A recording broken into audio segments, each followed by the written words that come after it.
ये कह के कि जो सत्ता पक्ष में है वो 24/7 इलेक्शन मोड में रहते हैं और इसका हर जाना देश को भुगतना पड़ रहा है।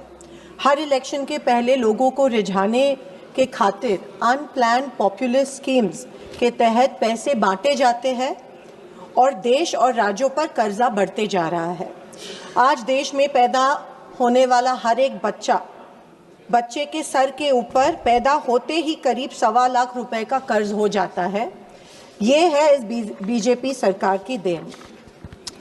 स्पीकर साहब, मैं शुरू करना चाहती हूँ हमारे महाराष्ट्र में जो फ्लड्स आए, जो बाढ़ आई, उसके बारे में। शर्मनाक चीज़ ये है कि अभी तक हमको पता नहीं कि केंद्र शासन ने महाराष्ट्र सरकार को पैकेज डिक्लेयर किया है कि नहीं।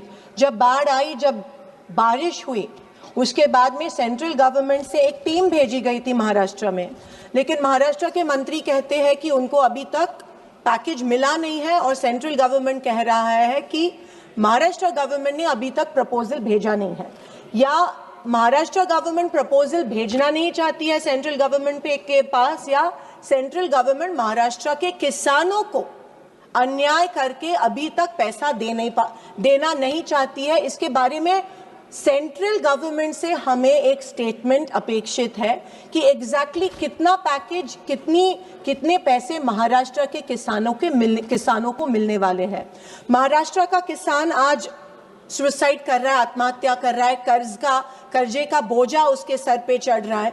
हमने मांग की थी कि हर एक किसान को 50,000 रुपीज पर हेक्टेयर मिले, लेकिन जिस तरह सीएम ने पैकेज अनाउंस किया, जोक हो रहा है। महाराष्ट्र के किसान का मजाक उड़ा रहे हैं।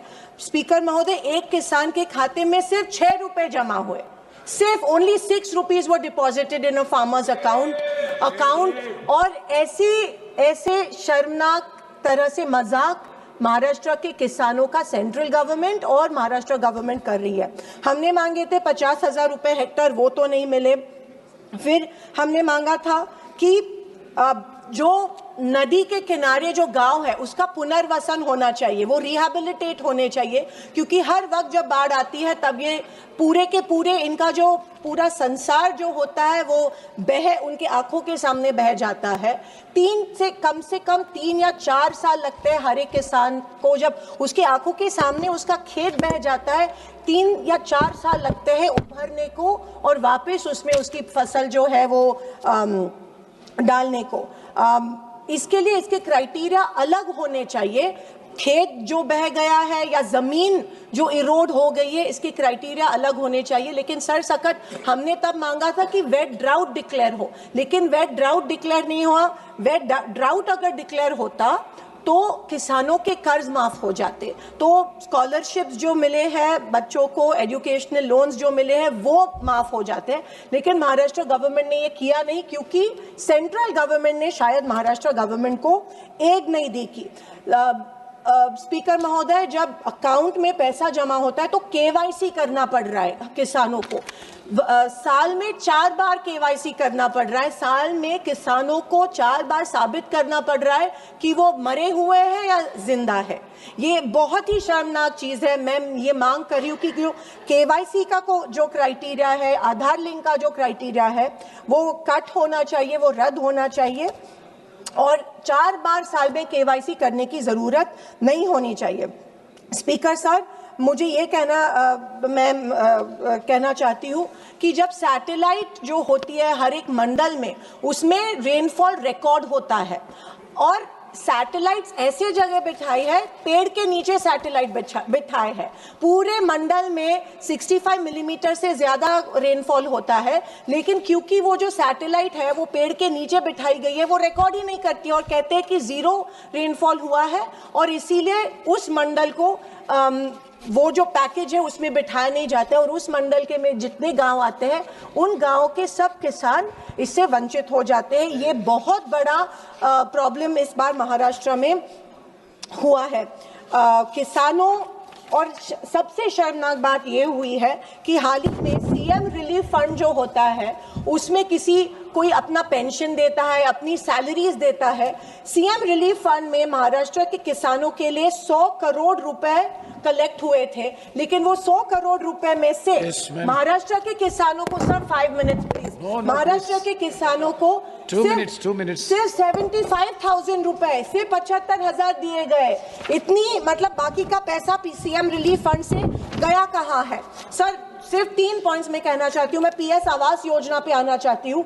मैं ये मांग करती हूँ कि पीएम आवास योजना की जो पहली इंस्टॉलमेंट होती है 15,000 की, उसमें वो सैंड भी नहीं खरीद सकते हैं। मेरी ये मांग है कि वो 15,000 की जो इंस्टॉलमेंट है वो बढ़ाया जाना चाहिए।